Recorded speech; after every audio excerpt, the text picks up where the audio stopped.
د یوه خبره ده په یو کلي کې یو هوښیار سړی اوسېده. د ده یو زوی و چې هغه به ټوله ورځ خوشې تشې ګرځېده او کار روزګار به یې نه کوه.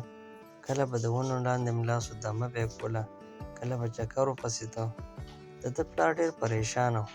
یوه ورځ ده د خپل زوی راوغوښته او داسې سوچ یې وکړ چې ده ته داسې خبره وکړم چې دې ته څه سبق والي. زوی یې په بازار کې ګرځېده. پلار ورله اواز ورکړ چې بچیه دلته راشه.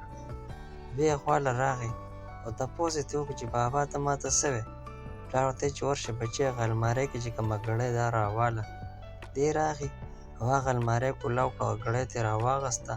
د پلار له ګړۍ ورکوله خو پلار ورته ویل چې بچی دا یوسه بازار ته او دا ګړۍ ټولو خلکو ته وښایه او د دې قیمت معلوم کړه چې د خلکو د دې باره کې څه رایه ده چې دا د څو روپو ده. دی روان شه بازار ته او ګړۍ یې ځان سره یوړله او د خلکو نه یې تپوس کولو. چا ورته وی چې دا ګړۍ د 500 روپو ده، چا ورته څه وی، چا ورته څه وی، چا ورته وی چې دا خو هسې خوشې غونته ګړۍ ده بېکاره، د دې خو څه قیمت نشته، چا ورته وی چې دا د 800 روپو ده. دی حیران و چې د چا خبره ومنم، ځکه چې چا څه نظریه پیش کوله او چا څه. دی چې کله ډېر تنګ شو او پریشانه شو نو کور ته واپس راغی او پلار یې ناست و کتاب یې کته. پلار ته را مخامخ شو او ورته یې وی چې خلک خو داسې داسې وایي او دا ګړۍ یې پلار له واپس ورکړله. پلار یې چې ورته وکتل چې دی ډېر زیات ټینشن کې دی، ورته یې بچي فکر مه کوه، دا خو د خلکو نظریات دي، څوک به څه وایي څوک به څه وایي. خو بیا دا ځل د پلار یو بل عجیبه خبره ده ته وکړه چې بچي اوس دا ګړۍ بازار ته یوسه، خو دا ځل د دې قیمت نه بلکې د خلکو نه دا رایې واله چې دې کې دننه دا کم ټایم دی، د دې څه قیمت دی. دی واپس راغی ګړۍ یې راوچته کړله او بیا د پلار خبره یې ومنله او د بازار په لوري باندې روان شو.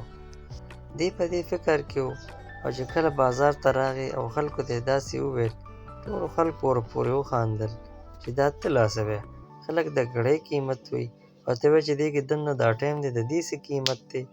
دی خپله هم په دې پریشان و خو بیا هم ده د پلار خبره منله او ځای په ځای تپوسونه کول، چا به ورته څنګه جواب ورکړو چا به څنګه جواب ورکړو. دی ډېر پریشانه او خفه و او سوچ یې کو چې بس یاره کور ته واپس لاړ شم. خو بیا ده وکتل چې مخامخ یو د ګړي ساز دوکان دی. دی هغه له راغی او هغه ته یې خبره وکړله. ګړي ساز د ده خبره ډېر په غور واورېدله او ده ته یې ویل چې کښېنه بچې زه تا پوهوم.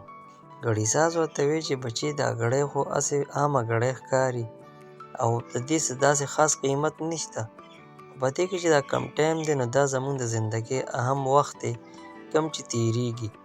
که چېرې دا وخت موږ په کار راولو په ښه کارونو کې، بله ټول نه اهمه خبره دا ده چې د دې وخت هېڅ قیمت نشته دی، دا بېش قیمته دی ځکه چې کم یو لحظه ستا نه تېره شي هغه واپس نشي راتلی. ده چې دا خبرې واورېدې دی ډېر زیات خوشحاله شو او په خوشحالۍ کور ته راغی او پلار ته مخامخ ودرېده. ورته یې ویل چې بابا ستا په مقصد باندې زه پوه شوم، ما ته دا پته ولګېده چې زموږ دا وخت څومره قیمتي دی او دې نه پس یې دا عزم وکړ چې زه به یو لحظه هم نه ضایع کوم.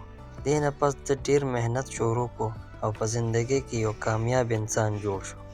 موږ له هم پکار چې موږ د خپل وخت قدر وکړو او دا په کار راولو ځکه چې دا الله تعالی موږ له یو عظیم نعمت راکړی دی. دې سره زموږ دنیا هم جوړېږي او آخرت هم جوړېږي او کوم انسان چې د دې وخت قدر ونه کړو د ده دنیا هم برباده ده او آخرت هم برباد دی. نو د دې کیسې مقصد دا دی چې موږ له د وخت ډېر زیات قدر پکار دی او موږ له خپل وخت فضول ضایع کول بالکل نه دي پکار، ځکه چې د هر یو لحظې به د انسان نه تپوس کېږي چې تا وخت په څه کې تېر کړی و. که ستاسو دا ویډیو خوښه شوې وي زموږ دا چینل درسره ضرور سبسکرایب کړئ. د الله په امان.